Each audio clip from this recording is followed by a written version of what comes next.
depends on the organization, obviously, and the organization I'm with now, I2C, has been around for about 16 years. It's not necessarily new, though it's FinTech. So the biggest difference comes in size and culture. So every organization is going to be different. And where I was previously at a large organization, it had a very distinct culture. And where I am now, it has a very distinct culture. However, the main difference is honestly the size.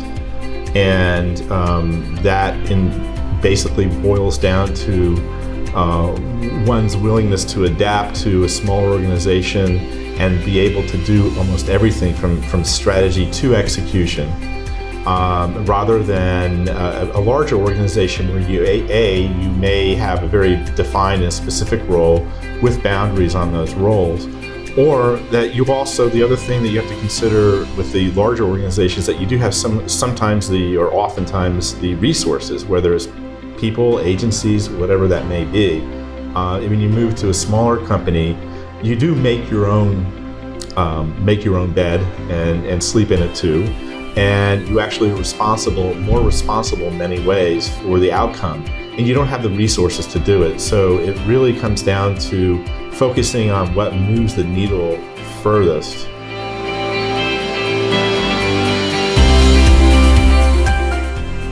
Well, yeah, it is a mentality focus, a shift in focus, and it's a comfort level too, because not everything is for everyone. But my particular background is I'm a generalist, and it's very easy for me to move from thing to thing. That's kind of what I like to do, especially as a former agency person looking myself and working for a public relations agency. So if you come in with the mentality that you're building something in a smaller company rather than just curating what exists already, that in and of itself is helpful. The second part is it's a little bit of self-reliance, and that you've got to get things done. I mean, that works in both organizations, but just the ability to adapt to any new job is one thing, but to adapt to a smaller company where you need to actually do some of the execution and your role is more exposed, it's harder to hide.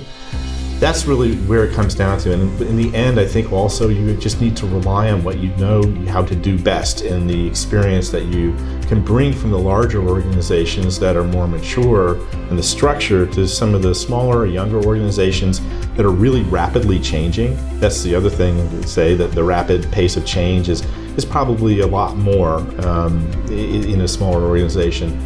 If you can leverage what you have and apply that to the new role and feel that you're moving the needle forward, and adapt if you're not, that's very, very important.